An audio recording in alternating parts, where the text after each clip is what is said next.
चक्षु, श्रोत्र और मन का उद्गान तथा उनका पाप विद्ध होना। फिर उन्होंने प्राण से कहा, तुम हमारे लिए उद्गान करो। तब प्राण ने तथा स्तु कहकर उनके लिए उद्गान किया।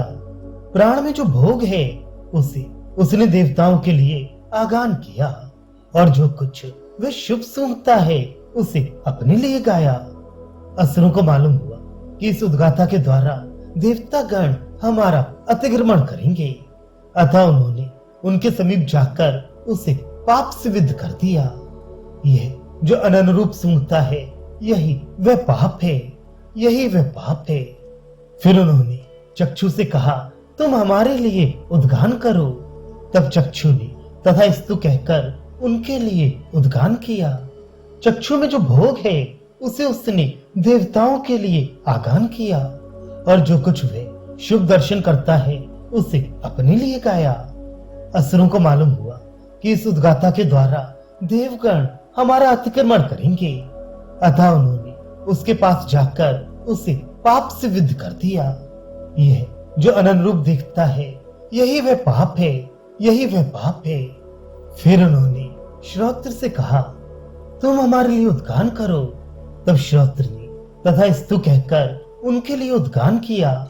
श्रोत्र में जो भोग है उसे उसने देवताओं के लिए आगान किया, और वह जो शुभ श्रवण करता है उसे अपने लिए गाया।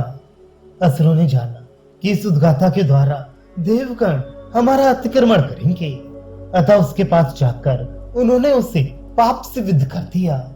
ये जो अननुरूप श्रवण करता है यही वह पाप है, यही वह पाप है। फिर उन्होंने मन से कहा, तुम हमारे लिए उद्गान करो। तब मन ने तथा स्तु कहकर उनके लिए उद्गान किया। मन में जो भोग है उसे उसने देवताओं के लिए आगान किया, और वह जो शुभ संकल्प करता है उसे अपने लिए गाया। असुरों को मालूम हुआ कि इस उद्गाता के द्वारा देवगण हमारा अतिक्रमण करेंगे, अतः उसके पास जाकर उन्होंने उसे पाप से विद्ध कर दिया। यह जो अननुरूप संकल्प करता है यही वह पाप है, यही वह पाप है। इस प्रकार निश्चय ही इन देवताओं को पाप का संसर्ग हुआ, और ऐसे ही असुरों ने इन्हें पाप से विद्ध कर दिया। इसी प्रकार घ्राण आदि देवता उद्गीत कर्म के कर्ता होने से जप मंत्र द्वारा प्रकाश्य और उपास्य हैं, ऐसा जानकर देवताओं ने क्रमशः उनकी परीक्षा की। देवताओं के उनके विषय में यही निश्चय था कि क्रमशः परीक्षा किए जाने पर वाघ आदि देवता कल्याण विषय विशेष का अपने से संबंध रखने की आसक्ति के कारण आसुर पाप का संसर्ग हो जाने से उद्गीत कर्म का निर्वाह करने में समर्थ नहीं है, अतः शुद्ध और दूसरों में अव्यापक होने के कारण मुझको असत से सत की ओर ले जाओ। इस जप मंत्र से अप्रकाश्य और अनुपास्य है।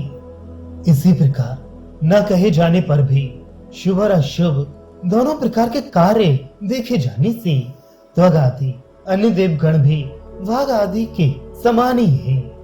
इन्हें भी असुरों ने पाप से भेद दिया। जो कहा गया है कि पाप से भेद दिया, उसका यही तात्पर्य है कि पाप के द्वारा उन्हें संश्लिष्ट कर दिया, यानी पाप से उनका संसर्ग कर दिया।